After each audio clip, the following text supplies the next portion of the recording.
Bonjour et bienvenue dans cette édition spéciale de Génération Laudato Si. Aujourd'hui, je suis accompagnée du pasteur protestant Jean-Sébastien Ingrand pour que nous découvrions ensemble un grand penseur de l'écologie politique, Jacques Ellul. Alors, il était sociologue, philosophe, il était aussi prof de droit, il était théologien protestant et il avait pour devise « Exister, c'est résister ».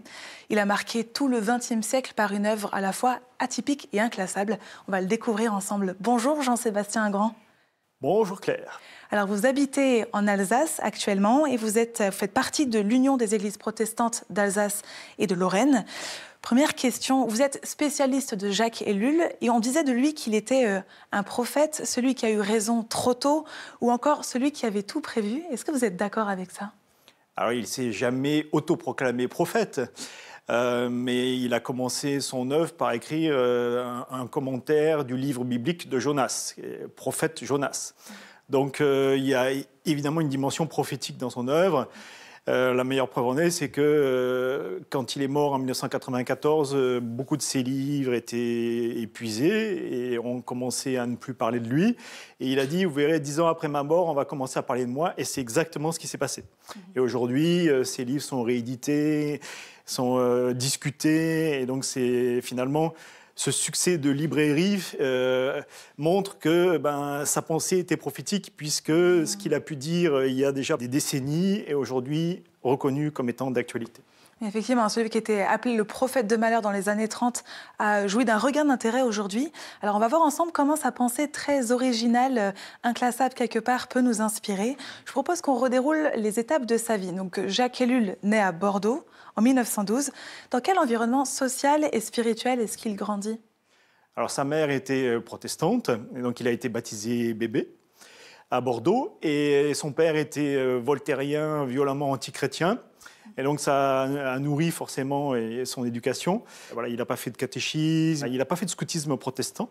Mais voilà, il s'est quand même, tout d'un coup, il a été converti à la foi chrétienne à l'âge de 18 ans. Et donc c'est à la fois une imprégnation quand même religieuse et en même temps pas du tout dans son milieu familial.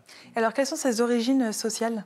Alors, son père avait reçu une éducation tout ce qu'il y a de plus aristocratique, hein, il venait de la haute société, et en même temps, ils ont été victimes, son père en particulier, de la crise de 1929, donc Jacques Ellul avait 17 ans à peine, et donc il a reçu une éducation en même temps très stricte, aristocratique, dans un milieu grand bourgeois, et en même temps, il a fait très tôt l'apprentissage de la pauvreté. Et puis, il donnait des cours particuliers, parce que c'était un élève brillant, et donc il donnait des cours de latin. Et donc, très jeune, adolescent, il a subvenu financièrement à la vie de la famille. Donc, c'est voilà, des choses qui l'ont profondément marqué. Donc, dans les années qui suivent, Jacques Ellul, en 1929, pour être précise, entre à l'université de droit de Bordeaux. Là, il découvre des figures intellectuelles qui le marquent profondément. On pense à Karl Marx, on pense à Kierkegaard ou encore Karl Barth. Comment ces figures-là, justement, l'influencent dans sa pensée? Alors, la pensée de Marx l'a beaucoup frappé parce que c'était une réponse très concrète au niveau intellectuel de la situation qu'il vivait dans sa famille, hein, à travers la crise de 29 et le chômage de son père. Et donc, il s'est dit, voilà, Marx, effectivement, me donne des outils intellectuels pour comprendre ce qui se passe. Et donc, toute sa vie, il a lu Marx en entier, en allemand, et donc il a enseigné la pensée de Marx, et il connaissait beaucoup mieux la pensée de Marx que bien des marxistes, pour ne pas dire la totalité, et donc ça l'a profondément influencé. Et puis, la pensée de Karl Barth et la pensée de Søren Kierkegaard, il les a rencontrés en même temps, par le biais de toutes les traductions des milieux protestants. Et ces deux penseurs l'ont beaucoup influencé dans sa foi, et l'ont amené à un recentrage sur la figure de Jésus-Christ, l'ont beaucoup aidé à structurer sa théologie, qui a été très influencée par ces deux penseurs, l'ont amené aussi beaucoup à critiquer l'Église comme institution, Et puis, notamment à travers Karl Barth, Jacques Ellul a beaucoup axé sa théologie un peu plus tard sur le salut universel. Du coup, il y a quelque chose de très exclusiviste, la foi chrétienne, quelque chose de très important chez lui, et en même temps une ouverture aux non-chrétiens très forte. Une sorte de grande liberté. Ces années-là, les années 1929-1930, ce sont les moments où Jacques Ellul fait des rencontres décisives pour sa vie. Oui. Je pense à Charbonneau, son grand ami, je pense à sa femme. Est-ce que vous pouvez nous parler de Bernard Charbonneau, dont je crois que vous êtes très proche? Alors Charbonneau, c'est le grand ami de Jacques Ellul. Ils se sont rencontrés au lycée, ils étaient très jeunes tous les deux. Et ils sont restés amis toute leur vie, pendant 67 ans. Et c'est vraiment une histoire, une amitié intellectuelle, une amitié tout court, tout à fait exceptionnelle. Les deux ont écrit leur œuvre véritablement en commun, et parfois ils s'envoyaient des piques par livre interposé. C'est des amitiés qu'on connaît peu, en oui, fait. Voilà, c'est oui. exceptionnel. Et qui sont très significatives. Et le fait que Charbonneau ne soit jamais devenu chrétien et qu'il était même violemment anti-chrétien a évidemment questionné Ellul et a poussé Ellul dans ses retranchements. Et en même temps, Charbonneau l'a dit, c'est grâce à mon ami Jacques Ellul que je n'ai pas désespéré. Parce que autant Jacques Ellul a eu énormément de mal à se faire connaître, à publier des livres, à avoir une notoriété publique, autant Charbonneau est resté dans un désert total pendant une grande partie de sa vie. Et c'est grâce à Jacques Ellul que Charbonneau a pu sortir un peu de son désert intellectuel. Le vrai écolo des deux, c'était Bernard Charbonneau, très clairement. Et c'est vraiment Bernard Charbonneau qui a permis à Jacques Ellul d'être conscient de toutes les questions écologiques. On en parlera juste après dans cette émission. Donc, il rencontre aussi sa femme Yvette Linsvelt, qui le marque profondément. Oui. Il regrettait, je crois, qu'on ne parle pas suffisamment de l'influence de sa femme sur son œuvre. Oui. Alors, à 18 ans, Jacques Ellul se convertit au protestantisme. Il a peu parlé de cette conversion, qui était quelque chose de très intime pour lui. Et du coup, qu'est-ce qui rejoint profondément le jeune Jacques Ellul dans le christianisme ? Alors, il a vécu sa conversion de manière assez négative. Hein. Qu'est-ce que c'est que ce Dieu qui s'immisce dans ma vie, qui m'oblige de le servir? Donc, il a vécu une crise spirituelle très forte. Pendant 2 ans, il a fui ce Dieu qui s'imposait à lui. Parce que ça lui est tombé dessus, du jour au lendemain. Vraiment, oui. C'était vraiment, oui, il l'a dit, c'est vraiment Dieu s'est imposé à moi et j'ai pas pu faire comme s'il n'était pas là. Okay. Et donc, au bout de 2 ans, sa relation avec Dieu s'est apaisée et il a compris que le Dieu biblique était avant tout un Dieu libérateur, ce qui a été un fil conducteur très important dans l'œuvre d'Ellul. C'est aussi ce que j'ai vécu à titre personnel et ça a découlé de sa conversion, mais ça a été un travail de longue haleine. C'est pas venu comme ça tout seul.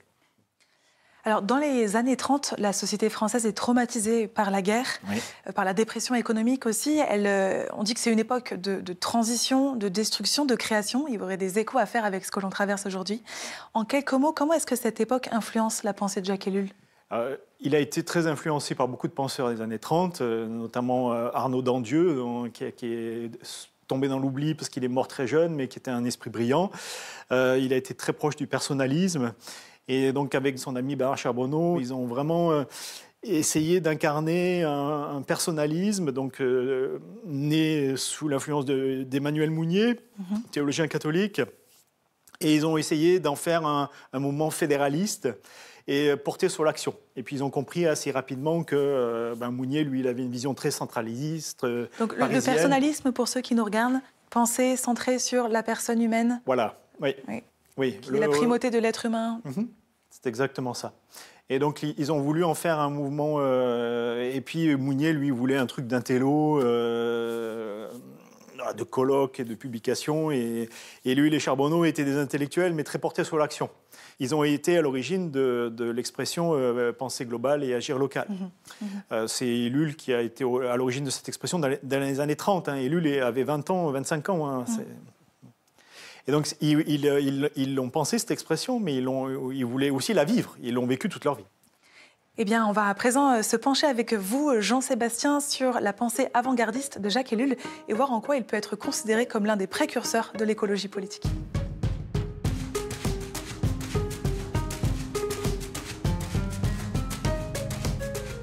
Jean-Sébastien Agrand, j'aimerais qu'on parle avec vous de l'apport de Jacques Ellul dans l'écologie politique contemporaine. Alors d'abord, est-ce que vous pourriez nous définir écologie politique pour nos téléspectateurs, pour qui ce n'est pas clair ? Dans l'écologie, il y a plusieurs aspects. Il y a un aspect technique, il y a un aspect juridique, Il y a un aspect aussi scientifique, hein, l'écologie scientifique. Et puis, l'écologie, il y a aussi un aspect spirituel. Hein. Pour moi, c'est une conviction personnelle très forte. Et puis, il y a aussi des aspects politiques. Le pape François, puisqu'on est autour ici de Laudato Si, hein, passe son temps à faire le lien entre la justice sociale et la justice climatique. Et Ellul et Charbonneau étaient persuadés aussi de ce lien. Pour eux, c'était évident déjà dans les années 30 qu'il y avait un lien très fort entre ces deux aspects. Et donc l'écologie politique, c'est aussi dire ça. C'est-à-dire que les chrétiens n'ont pas... Ils ont évidemment à réinvestir le champ de l'écologie spirituelle. Il y a une dimension spirituelle dans la crise écologique que nous vivons, mais pas que. Il y a aussi des aspects très concrets. Qu'est-ce que je fais pour incarner une nouvelle société ? Jacques Ellul écrivait en 1950 « On ne peut poursuivre un développement infini à l'intérieur d'un monde fini ». Finalement, il a été l'un des premiers à plaider pour une économie de la décroissance, Jacques Ellul. Très clairement. Alors, il semblerait que ce soit Bernard Charbonneau qui soit à l'origine de cette expression en 1944, hein, c'est ce que Ellul disait. Penser global, agir local, c'est déjà dans les années 30. Les deux ont écrit tout un tas de textes qui étaient héronéotypés, tapés à la machine, et puis qui ont été heureusement réunis dans une publication aux éditions du Seuil. Nous sommes des révolutionnaires malgré nous. Et là-dedans, ces textes des années 30, on lit des propositions qui sont tout à fait stupéfiantes pour l'époque. Ils sont les premiers dans les directives pour un manifeste personnaliste en 1935. Alors c'est signé des deux auteurs, mais c'est Ellul qui a écrit le texte en très grande partie. Ils sont les premiers à dire, à prôner une cité ascétique pour que l'homme vive. Mais comment vous expliquez ça à une période où on ne voit pas encore la planète qui est dégradée, on ne voit pas encore tous les effets, je ne sais pas, de la pollution par exemple. Comment vous expliquez ces termes si avant-gardistes de Jacques Ellul ? C'est tout simplement de l'ordre du génie pour moi. Enfin, je veux dire, comment est-ce que des êtres humains peuvent voir les choses avec autant de lucidité en avance sur les autres ? Voilà, pour moi, c'est de l'ordre du génie, quoi. Il y a des propositions vraiment qui sont extrêmement novatrices pour l'époque et qui étaient inaudibles. Alors, vous avez souligné plusieurs fois cette phrase « penser globalement, agir localement », donc qui est reprise aujourd'hui dans des mouvements d'activistes pour l'environnement. Qu'est-ce que Jacques Ellul voulait dire exactement ? Penser globalement, agir localement, qu'est-ce que ça veut dire ? Alors pour lui, Jacques Ellul a écrit une œuvre de 70 livres, 1200 articles. Hein, donc pour lui, c'était important que les chrétiens ou les non-chrétiens s'engagent très concrètement sur le terrain en étant conscients des vrais enjeux de la société dans laquelle ils vivent. C'est-à-dire qu'ils soient globalement outillés intellectuellement pour à la fois répondre aux interrogations et puis qui ne soient pas dans l'activisme, on dirait aujourd'hui, ou dans la révolte. Et puis, pour que les uns et les autres, localement, à leur échelle, s'engagent. C'est pour ça, par exemple, que Jacques Ellul a eu tout un tas de disciples qui sont vraiment jamais des disciples. Il y en a très peu de vrais disciples de Jacques Ellul, mais ils ont eu une postérité qui est d'une diversité quasiment absolue. Parce qu'ils ne voulaient pas créer d'école, ils ne voulaient pas créer de la pensée toute prête, mais ils voulaient que les uns et les autres pensent par eux-mêmes. Et pour ça, ils ont donné à leurs lecteurs, en particulier, des outils pour comprendre le monde. Alors, une autre dimension intéressante parmi tous les sujets sur lesquels parle Jacques Ellul, c'est qu'il était apôtre de la non-violence. Je pense qu'on peut le dire comme ça. Il parlait même de non-puissance. Qu'est-ce qu'il entend par là ? Comment est-ce que ça peut nous aider aussi dans l'époque que l'on traverse aujourd'hui ? Alors, il était conscient que nos sociétés sont traversées par une volonté de puissance. Hein. Et l'actualité nous le montre sans cesse. Et qu'une des manières de répondre à cette volonté de puissance qui s'exprime partout, c'est d'incarner une autre logique. Et donc, celle de la non-puissance, c'est celle-là. C'est-à-dire que comment est-ce que, par ma manière de penser et par ma manière d'être, par ma manière de vivre, je m'interdis de faire ce que je peux faire. Ça, c'est vraiment une règle qui va à l'encontre de tout ce que nos sociétés sont porteuses. Hein. Si on le traduit en termes d'aujourd'hui, est-ce que ça voudrait dire, par exemple, je m'interdis de consommer alors que tout me pousse à consommer ? Tout à fait. Oui. C'est exactement ça. Oui. Est-ce que c'est aussi dans le cadre d'Ellul, je m'interdis d'avoir accès à des postes à responsabilité dans la politique ? Je fais moins que ce que je pourrais faire. Oui. Qu'est-ce qu'il y a par derrière ? C'est de l'humilité, c'est de la sobriété, c'est quoi ? Il le disait, hein, je décris un monde sans issue, hein, parce qu'il était, il est très lucide et réaliste. Pessimiste peut-être, certains diront. Oui, alors lui, il aimait plutôt parler de réalisme, hein, mais on peut dire qu'effectivement, il est pessimiste dans la mesure où il veut vraiment décrire le monde tel qu'il est, et donc du coup, voilà, il décrit un monde qui va dans le mur, hein. Et donc, du coup, il était bien conscient que c'est difficile de se mobiliser ou de mobiliser les autres en ayant un discours aussi réaliste et aussi dur. Bien sûr. Et donc, c'est pour ça qu'on lui demandait souvent, mais alors, qu'est-ce qu'on peut faire? Et donc, quand on lui posait ce genre de questions, il disait, voilà, une des choses qu'on peut faire, c'est contempler, parce que ça, le système technicien, il ne sait pas faire, hein. Qu'est-ce que vous appelez le système technicien? La technique, c'est à la fois simple et très complexe chez Ellul, hein. Il a écrit 3 gros livres sur la question et beaucoup d'articles, mais en gros, il disait ce qui, aujourd'hui, dans les sociétés sécularisées dans lesquelles nous sommes, eh bien, le nouveau sacré, c'est notre adoration de la technique, quoi. On est tous connectés, on vit dans des univers, dans des milieux, comme il disait, des univers terriblement techniciens, terriblement où la technique occupe une place considérable. Et donc, c'est très difficile de lutter contre ça. Et donc, une des choses, c'est la contemplation, comme il disait, contempler les lys des champs, comme disait Jésus. Et puis, une autre chose, c'est la non-puissance, c'est-à-dire résister à cette puissance de la société technicienne, à cette puissance tout court, à ces rapports de force constants, par de la non-violence, par des rapports sociaux paisibles, par beaucoup d'attention à l'autre. Voilà, la justice sociale, la justice climatique, c'est tout ça. C'est-à-dire comment est-ce que j'incarne une autre chose que la violence et que la puissance. Après la mort de Jacques Ellul en 1994, son œuvre tombe peu à peu dans l'oubli. Et puis, quelques dizaines d'années plus tard, dans le domaine de la sociologie et de la théologie, ses travaux sont peu à peu redécouverts. Alors, quel est l'héritage de Jacques Ellul aujourd'hui en France et dans le monde? On en parle dans cette troisième partie.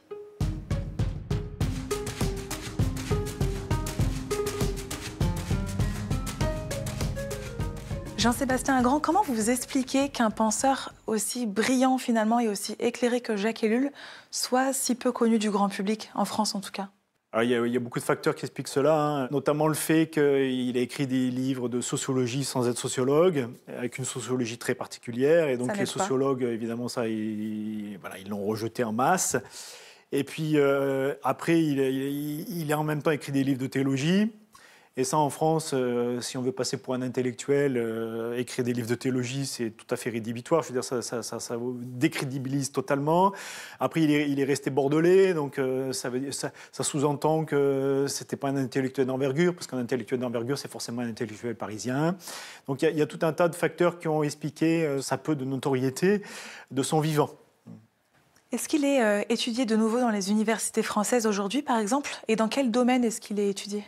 Alors aujourd'hui, par exemple, en théologie, alors que de son vivant, Jacques Ellul, théologien, il était aussi très mal perçu par les milieux chrétiens et protestants en particulier, alors qu'il était protestant. Et aujourd'hui, Frédéric Rognon à Strasbourg, par exemple, a un cours sur Jacques Ellul et qui a beaucoup de succès. Et puis, du coup, il y a des étudiants qui travaillent aussi sur Jacques Ellul, par le biais en particulier de tous les travaux et les cours de Frédéric Rognon. Après, en sciences politiques, il y a beaucoup de colloques sur Bernard Charbonneau et sur Jacques Ellul qui connaissent du succès. Il y a énormément de livres, de rééditions. C'est un succès éditorial, c'est assez invraisemblable. Les inédits, parce qu'il y en a, c'est assez incroyable aussi, les inédits de Bernard Charbonneau et Jacques Ellul se vendent comme des petits pains. C'est-à-dire qu'on retrouve aujourd'hui des ouvrages qui n'ont jamais été publiés, écrits par Jacques Ellul, par exemple. Voilà, on vient par exemple d'éditer, c'est un gros travail d'édition, l'éthique de la sainteté de Jacques Ellul, ça fait 800 pages, écrit serré, et c'était inédit. Et donc, il y a encore des inédits, oui, alors qui ne sont peut-être pas publiés parce que c'est très intime, mais oui, c'est... Vous disiez que son travail était mal reçu dans les milieux protestants. Comment est-ce qu'il était perçu dans les milieux chrétiens de manière plus générale? Par exemple, il a écrit un article vers la fin de sa vie, « Supprimons l'institution ». Donc dans les milieux catholiques, déjà, ça ne devait pas beaucoup passer? Non, alors dans les milieux protestants non plus. Hein, donc, supprimons l'institution ecclésiale. Hein, et c'était une conviction profonde chez lui. Alors qu'il a été pendant 20 ans au Conseil national de l'Église réformée de France, donc l'Église protestante unie de France aujourd'hui. Donc il a été aussi dans l'institution, mais un trublion. Enfin, il était très isolé. Donc il a rien fait pour plaire. Et donc, du coup, ça explique aussi la raison pour laquelle il a été aussi mis sur la touche dans les milieux chrétiens en général. Alors là, je m'adresse au pasteur protestant que vous êtes. Comment justement la théologie de Jacques Ellul entre en résonance avec votre propre foi? Qu'est-ce qui vous touche dans ce qu'il a pu écrire, par exemple? Alors moi, à titre personnel, j'ai rencontré la pensée de Jacques Ellul quand j'avais 19 ans. Hein. J'ai commencé à le lire, j'avais 19 ans. Bernard Charbonneau, j'avais 20 ans. Donc j'ai été biberonné à la pensée d'Ellul et de Charbonneau. Ils m'ont énormément influencé au niveau intellectuel et je les ai beaucoup lus, je les ai beaucoup pensés. J'ai beaucoup réfléchi sur leur œuvre. Et donc si aujourd'hui je suis chargé de mission pour la justice climatique, c'est grâce à eux, ça c'est clair.